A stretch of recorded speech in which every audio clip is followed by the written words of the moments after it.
오늘 하나님이 저희들에게 주신 은혜의 말씀은 잠언서 9장 10절 한 절입니다. 구약 919면에 있습니다. 잠언 9장 10절 한 절인데요. 우리 함께 찾으셔서 함께 같이 읽으시면 좋겠습니다. 잠언서 9장 10절 찾으셨으면 우리 함께 읽습니다. 여호와를 경외하는 것이 지혜의 근본이요 거룩하신 자를 아는 것이 명철이니라. 아멘. 하나님 말씀입니다. 오늘은 이 말씀을 근거로 해서 지혜로운 사람이라고 하는 주제로 말씀을 나누려고 합니다. 우리 늘 하는 대로 우리가 좀 가슴에 양손을 얹고 우리의 신분을 한번 확인했으면 좋겠어요. 나는 하나님의 특별한 사랑을 받은 사람입니다. 우리가 두 번 해봅니다. 양손에 손 얹고 같이 합니다. 나는 하나님의 특별한 사랑을 받은 사람입니다. 나는 하나님의 특별한 사랑을 받은 사람입니다. 믿습니까, 여러분? 네, 우리는 그런 사람들이에요. 자, 우리 한번 같이 외쳐볼까요? 하나님을 기쁘시게, 네, 사람을 행복하게. 네, 그렇습니다. 우리가 하나님의 특별한 사랑을 받은 사람이기 때문에 우리 하나님을 기쁘시게 할 수 있습니다. 또 그렇게 살아봐야 합니다. 그리고 주위에 있는 내게 주위에서 내 삶에 스쳐가는 사람들, 함께하는 사람들, 이런 모든 사람들을 우리가 행복하게 하는, 기쁘게 하는 그런 삶을 살아야 할 것입니다. 이제 구약에 있는 기도를 마치고 이제는 야고보서를 강의하려고 합니다. 야고보서는 신약에 있는 지혜서입니다. 오늘은 그 야고보서의 입문이라고 할 수 있는 지혜로운 사람이라는 제목으로 말씀을 나누려고 합니다. 어느 돈 많은 유대인이 병들어 죽게 되었답니다. 그래서 그 사람이 유서를 작성했습니다. 아들은 타지에 나가 있기 때문에 아들에게 주는 유서를 그 종에게 맡겼습니다. 유서에는 딱 두 가지 조건이 적혀 있었는데요. 첫째, 나는 내 아들에게 이 유서를 전하는 충실한 노예에게 전 재산을 남긴다. 둘째, 내 아들에게는 나의 모든 것 가운데 한 가지만을 고르게 하라. 이 유서를 들으면서 노예는 너무 기뻤습니다.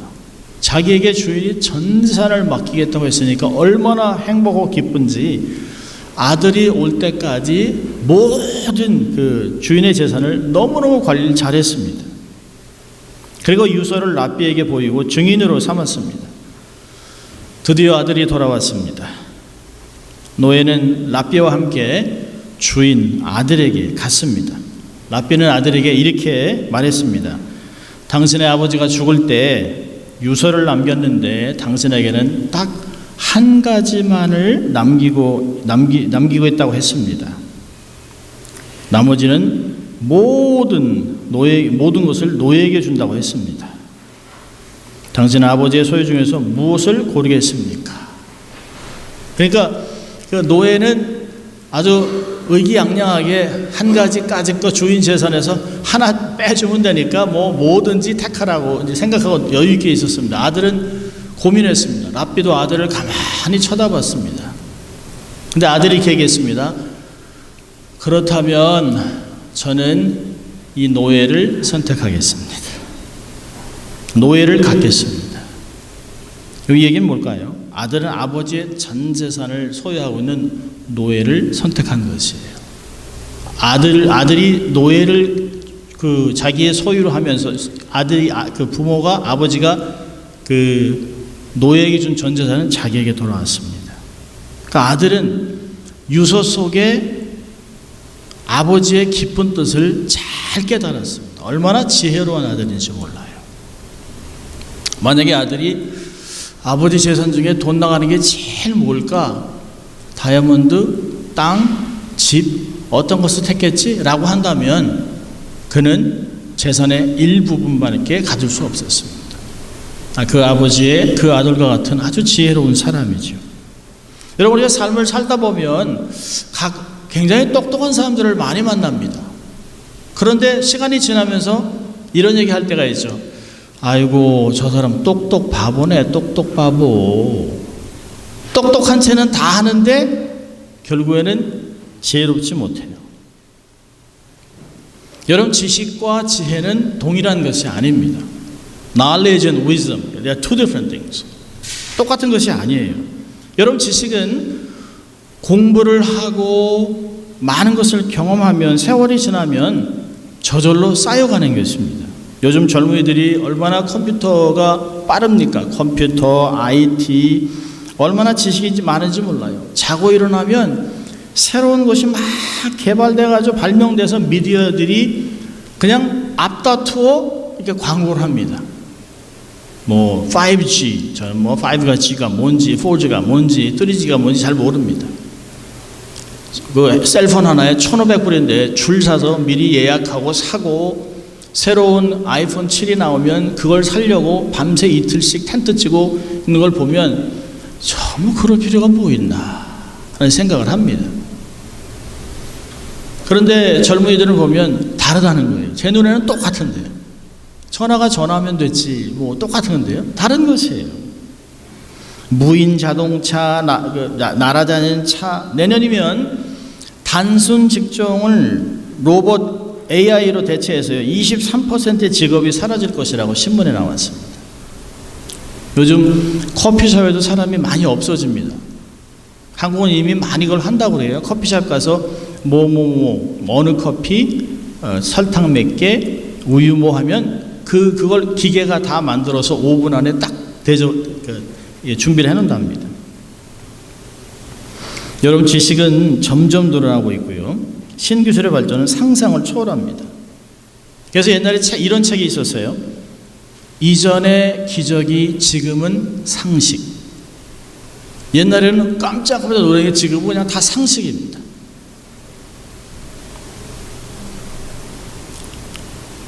그런데 젊은이들은 공부도 많이 하고 아는 것도 많은데 지혜로운 사람은 참 드문 것 같아요.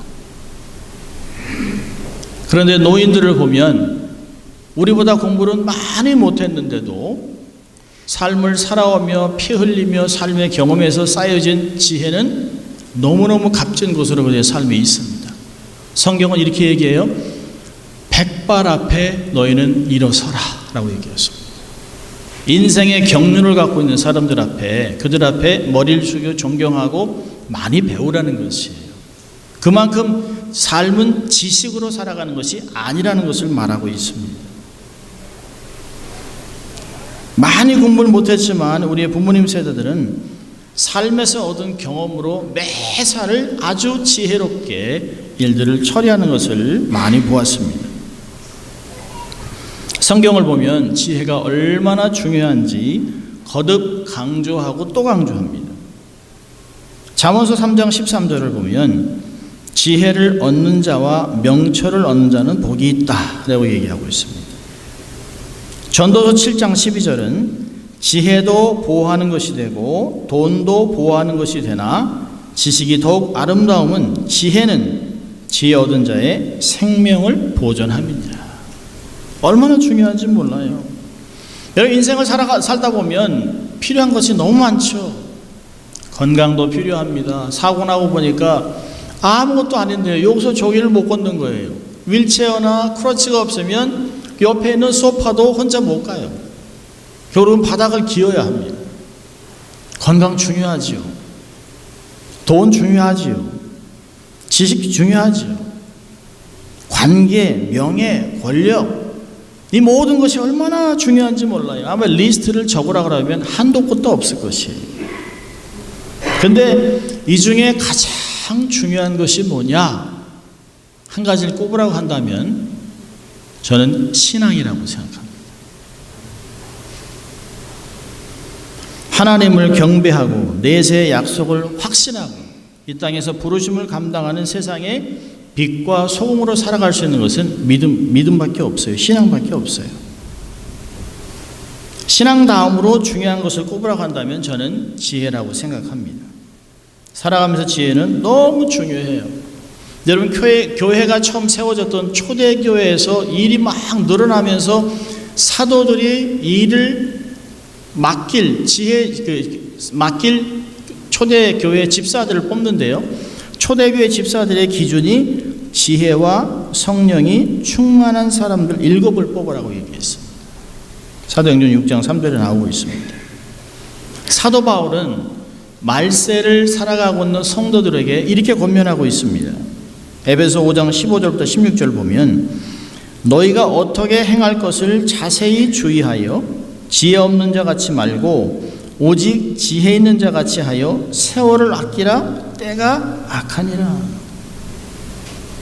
때가 악하기 때문에 세월을 분별하고 살아야 되는 지혜가 필요하다라고 얘기하고 있습니다. 자, 어떤 사람들이 지혜로운 사람일까요? 저는 묵상을 하면서 지혜로운 사람의 특징이 여러 가지가 있는데요. 그 중에 4가지만 나누려고 합니다. 첫째로 지혜로운 사람의 특징은 하나님을 인정하는 사람입니다. 하나님이 계시다라고 인정하는 것이에요. 성경은 어떤 사람을 어리석은 사람이라고 얘기하는가 보면 시편 14편 1절에 이런 얘기합니다. 어리석은 자는 그 마음에 이르기를 하나님이 없다 하는도다. 하나님이 없어요. 자기 눈에는 안 보여요. 하나님이 없다라고 얘기하기 때문에 소행이 부패해지고 가증해집니다. 하나님을 두려워하지 않아요.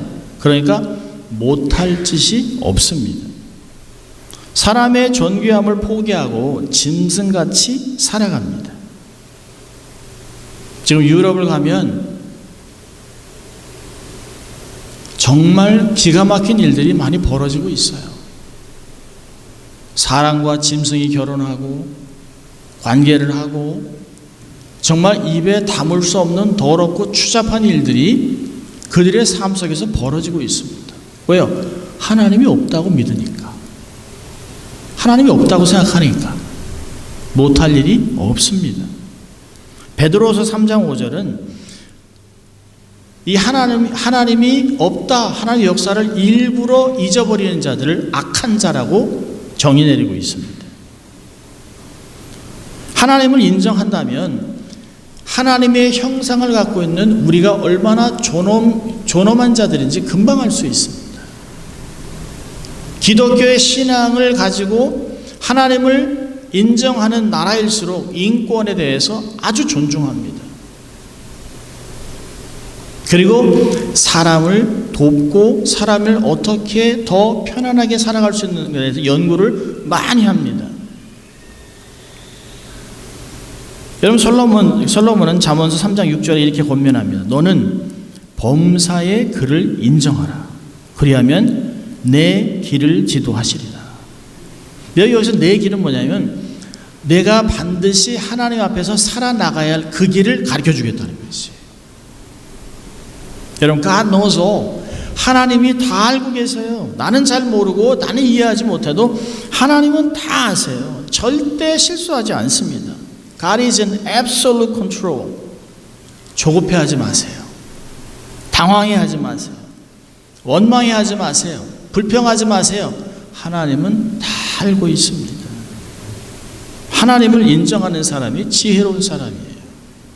자, 두 번째로 지혜로운 사람의 특징은 하나님을 경외하는 것입니다. 오늘 본문에 나와 있죠. 여호와를 경외하는 것이 지혜의 근본이라.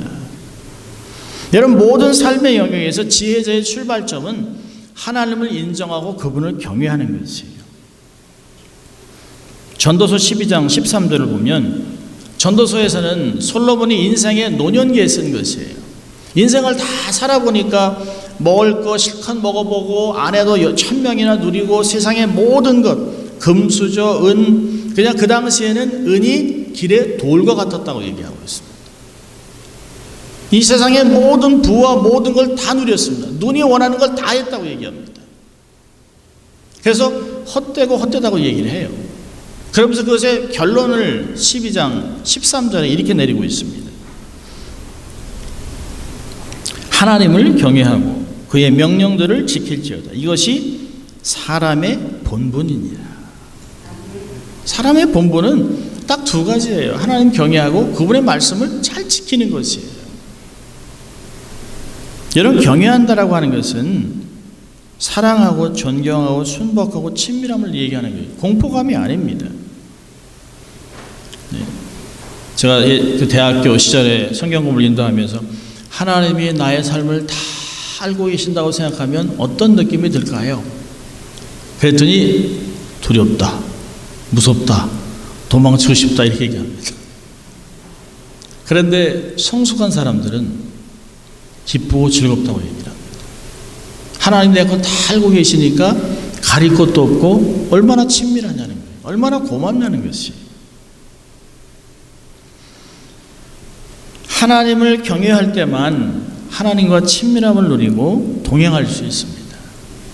그래서 신명기 4장 10절에서는 이스라엘 백성들이 세상 사는 날 동안 하나님 경외함을 배우고 자녀들에게도 하나님 경외함을 가르치라고 얘기하고 있습니다. 이것이 하나님이 주신 축복을 누리는 방법이라고 구약에서는 가르치고 있습니다. 바울은 신명기 해석에서 조금 더 나갑니다. 고린도후서 7장 1절은 이렇게 얘기해요. 하나님을 두려워하는 가운데서 경외하는 가운데서 거룩함을 온전히 이루어 육과 영의 온갖 더러운 것에서 자신을 깨끗하게 하자. 하나님을 경외할 때만 우리의 삶이 거룩해진다는 것이에요. 이 세상이 악하고 더럽고 추잡한 가운데서도 당당하게 거룩하게 살아갈 수 있는 길은 하나님을 경외할 때만 가능하다라고 얘기하는 것입니다. 지혜로운 사람의 특징은 세상과 다르게 살아가는 것이에요. 하나님을 인정하고 하나님을 경외하는 것입니다. 자, 세 번째로 지혜로운 사람의 특징은 하늘에 소망을 두고 삽니다. 위의 것을 추구해요. 온갖 좋은 것들은 다 하늘에서 온다라고 야고보서 3장 17절 18절은 이야기합니다. 여러분, 땅에 있는 가시적인 것에 집착하거나 그런 것에 삶에 좌우돼서는 안 돼요. 돈 있으면 편하죠. 그러나 불행한 것은 아니에요. 몸에 장애가 있는 것 불편할 뿐입니다. 불행은 아닙니다. 하나님이 삶을 이렇게 하셨기 때문에 이것은 불행이 아니에요. 잠시 불편한 것뿐입니다.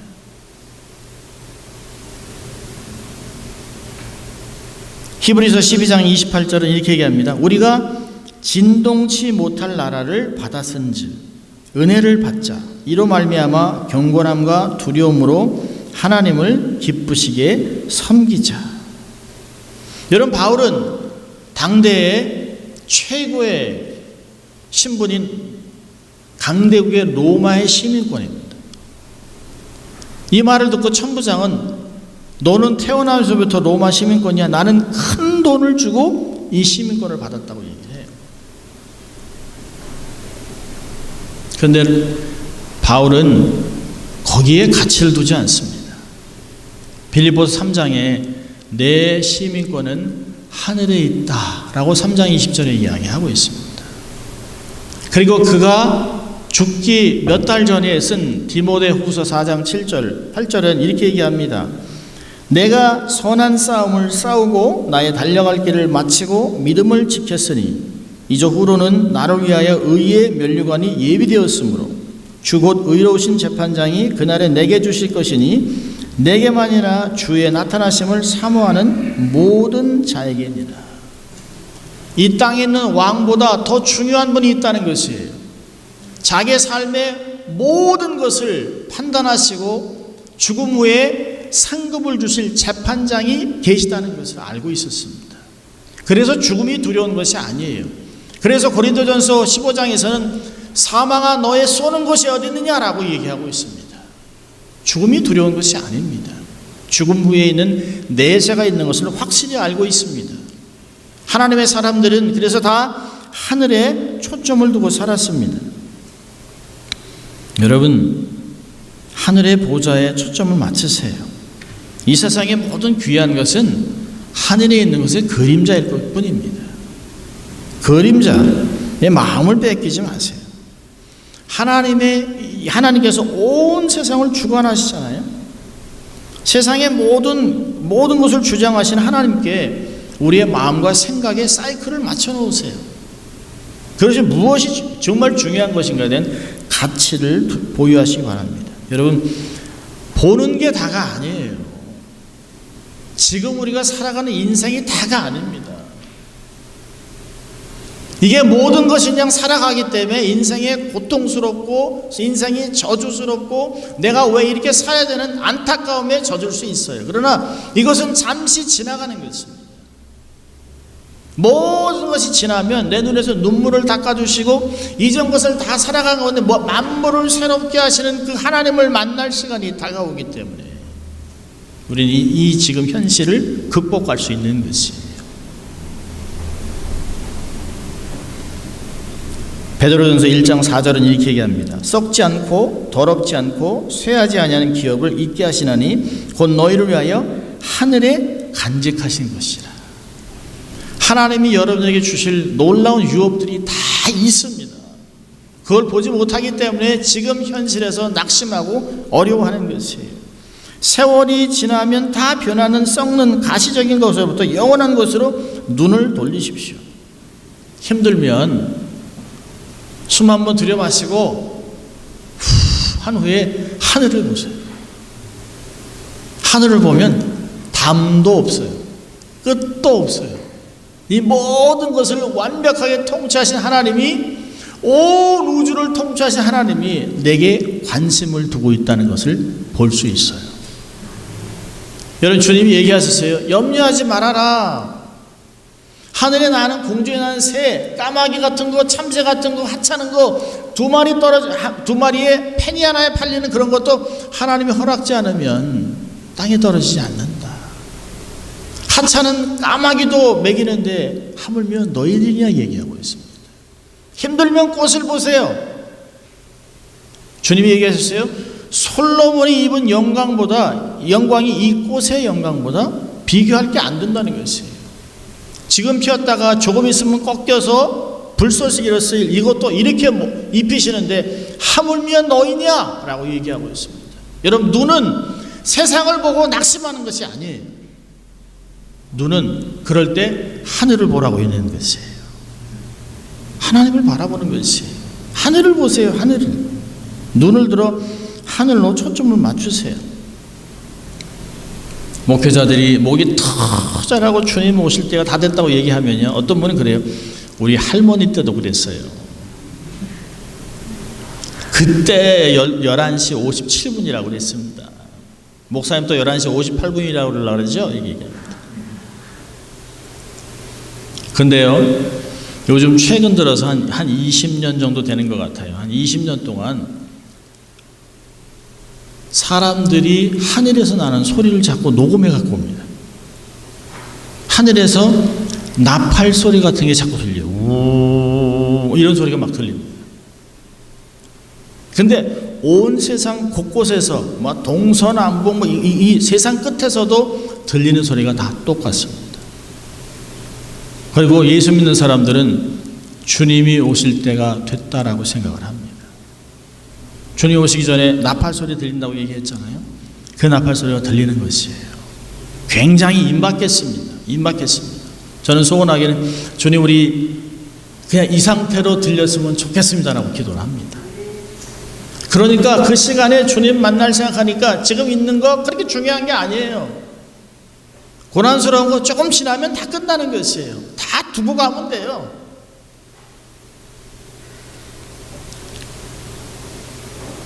열린 하늘을 볼 수 있기를 바랍니다.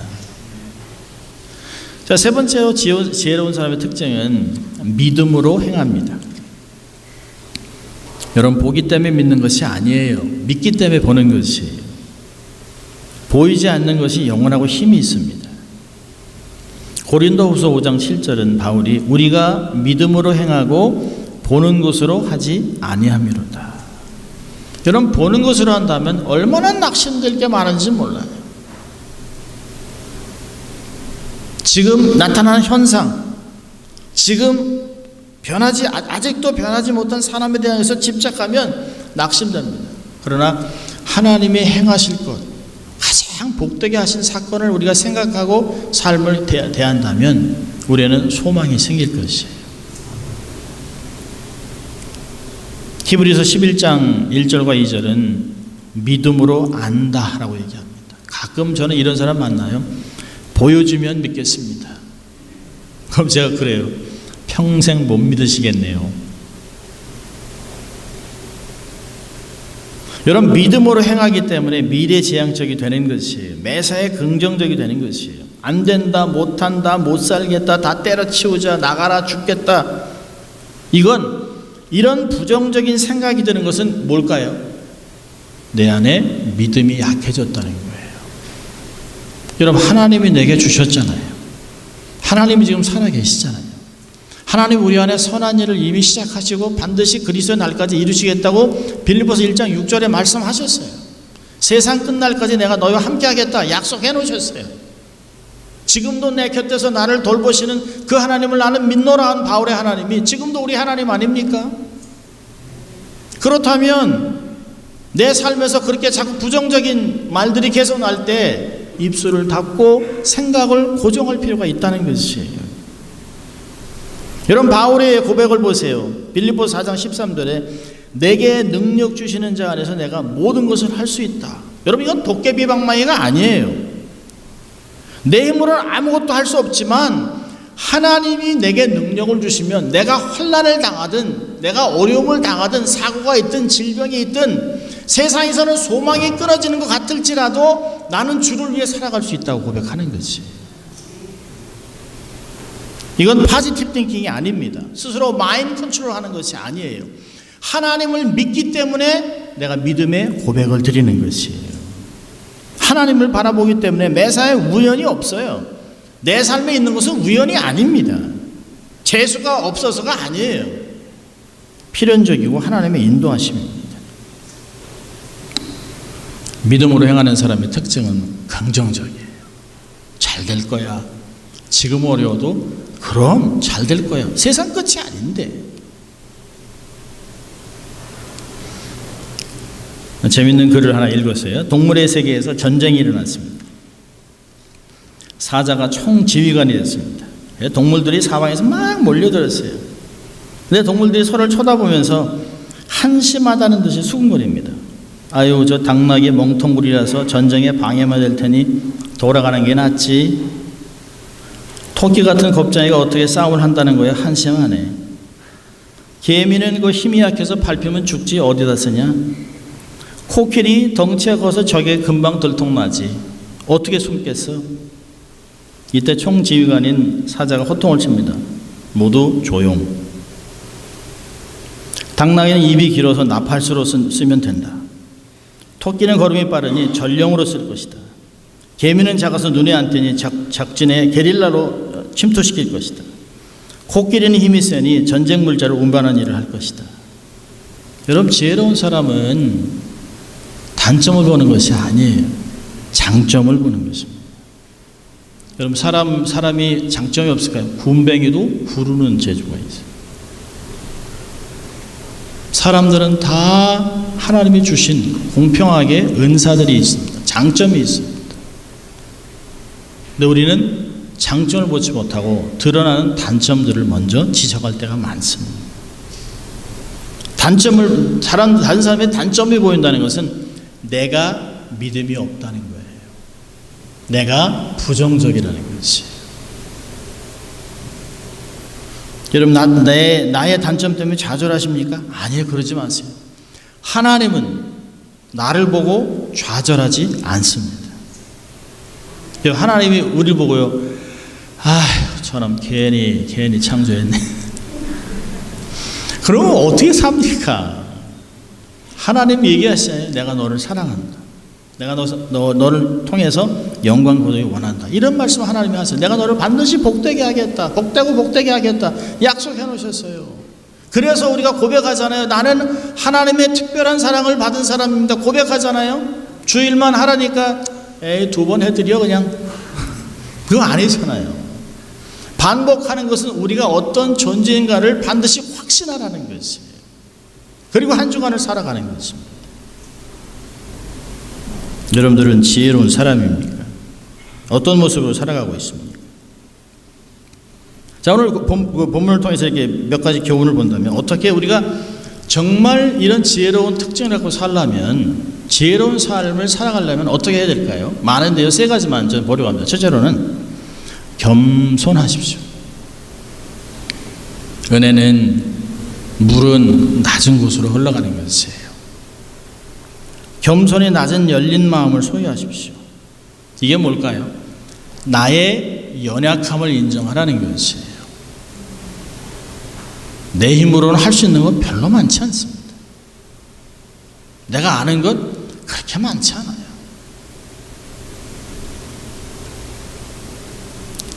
여러분, 내 속으로, 어머니도 그렇잖아요. 내 속으로 난 자식도 내가 어떻게 할 수가 없어요. 자식도 품 안에 있을 때나 자식이지요. 아들은 결혼하면 완전 남 되는 거예요. 남.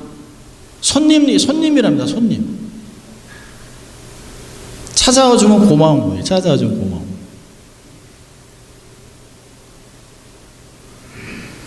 내 방법으로 하나님을 따르려 하지 마십시오. 내 계획, 방법, 빨리 꾀를 내려놓으세요. 여러분, 내 방법이나 생각은 절대적이지 않아요. 잠언서 16장 3절은 얘기합니다. 너의 행사를 여호와께 맡기라. 그리하면 너의 경영하는 것이 이루리라. 하나님께 맡기세요. 베드로전서 5장 6절은 하나님의 능하신 손 아래서 겸손하라. 때가 되면 너희를 높이시리라. 하나님이 높이는 만큼 높일 수 있어요. 내 방법대로 일이 풀리지 않으면 짜증내고 분노하지 말고 멈추세요. 그리고 엎드리세요. 여러분, 화재가 나면 막 연기가 나잖아요. 앞을 볼 수가 없어요. 그럴 때는 납작 엎드리면 연기들은 위로 올라가고 밑에는 공기가 맑답니다. 그래서 출입구가 보인다고 얘기해요. 소방관이 얘기해 준 것이에요.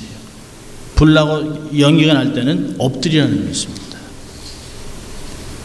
여러분, 고집은 눈이 멀게 합니다. 교만은 눈이 멀게 해요. 하나님 앞에서 낮아지십시오. 그러면 말씀도 기억나고요. 나는 길이요 진리요 생명이라고 하는 그 주님을 만날 수 있어요. 주님이 보입니다. 자, 따라해 볼까요? 힘을 빼자. 힘을 빼세요. 경직하지 마세요. 힘쓰지 마세요. 하나님 하게 하세요. 매사에 하나님의 지혜와 능력을 지속적으로 구하십시오. 낮은 곳에 하나님의 은혜를 주세요. 자, 둘째로는 어떻게 하면 지혜로울 수 있을까요? 말씀을 순종하십시오. 하나님 명령에 지체하지 않는 것이, 내 생각을 배제하고 토를 달지 않고 내 생각을 계속 유지하고 하나님께 자꾸 토를 달면, 하나님 그렇지만, 옛날엔 그랬지만, 저 사람은 저렇지만, 그런 건 다 내려놓고요. 토를 달지 않고 순종하는 것입니다. 그럼 하나님의 사랑을 경험할 수 있어요. 여러분, 순종은 즉각적으로 하는 거예요. 즐겁게, 자원해서. 여러분, 제일 나쁜 순종이 뭘까요? 거의 다 순종하는 거예요. 거의 다.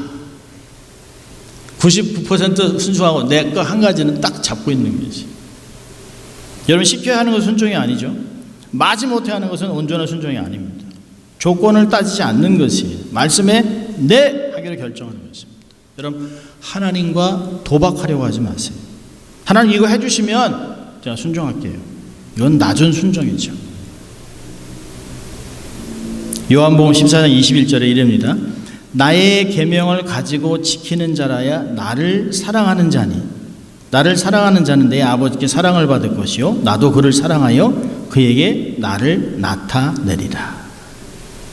여러분, 말씀 순종하다 보면 주님 만나요. 말씀 순종하다 보면 하나님이 날 찾아오세요. 말씀 있다 보면 하나님 나를 오셔서 안아주시고 위로하시고 눈물을 닦아주시기도 하십니다. 그리고 같이 가자, 사랑하는 자야 일어나 나와 함께 가자라고 하는 음성들을 막 들을 수가 있습니다. 말씀 순종으로 믿음이 자라는 것이에요. 여러분, 말씀을 읽다 보면 현실을 이해하기 시작해요. 어떻게 해요? 내 마음의 교만, 아픔, 원망 등을 이렇게 가만히 보는 것이에요. 문제의 핵심을 보는 것이에요. 그리고 하나님의 관점에서 보기 시작합니다. 이게 다른 사람이나 환경에 중요한 게 아니라 내가 변하지 않아서, 내가 아직도 깨지지 않아서, 내가 아직도 고집이 세서 라고 회개하고 정결하게 되면서 내가 변해요. 내면이 정돈되는 것이에요. 헝클어져 있던 막 분노, 성질, 짜증, 저주 이런 것들이 막 헝클어져 있던 것들이 정돈됩니다. 내면이 정돈돼요. 그리고 하나님이 준비하신 신령한 것들을 받을 그릇으로 준비됩니다. 말씀을 많이 읽고 깊게 읽고 암송하고 삶의 기준을 삼으시길 바랍니다. 세상의 기준을 갖고 삶을 해석하지 마세요. 그러면 다칩니다. 하나님의 말씀으로 자신을 해석하세요. 하나님의 말씀으로 자녀를 보세요. 하나님의 말씀으로 교회를 보세요. 하나님의 말씀으로 상대방을 보는 여러분 될 수 있길 바랍니다. 자, 세 번째로는 마지막입니다. 어떻게 하면 지혜로울 수 있을까요? 성령 충만을 구하고 유지하는 것입니다. 이사야 10장 27절에 놀라운 말씀합니다. 우리의 삶에 기름 부음이 있으면 멍에가 저절로 떨어져 나간답니다. 우리 삶에 기름 부음이 있으면 멍에가 이렇게 벗겨져 나가요. 처음에 이렇게 결혼 반지, 약혼 반지 끼면 그때 맞춰서 꼈으니까 헐렁헐렁 할 수도 있죠. 근데 세월이 지나면서 살도 찌고 하니까 이게 안 빠질 때가 있어요. 그럼 어떻게 하죠? 손가락을 자르는 것도 아니잖아요. 그냥 바셀린을 발리든지 참기름을 바르든지 해서 기름을 발라서 쏙 하면 빠져요. 여러분 삶의 기름 부음을 성경은 그렇게 해석하고 있습니다. 우리의 삶에 큰 짐이 되고 막 삶을 힘들게 했던 그것이 기름 부음, 성령의 기름 부음 때문에 뽁 하고 빠진다는 거지. 에스겔서 47장은 삶의 치유가 시작된다고 얘기합니다. 성령 충만을 받을 때 우리의 삶에 피해자 망상이 벗겨져요. 빅팀 멘탈리티를 뛰어넘을 수 있습니다. 항상 나는 피해자예요. 여러분, 피해자는 없습니다. 혼자 피해자는 없어요. 항상 내가 피의자가 될 수도 있어요.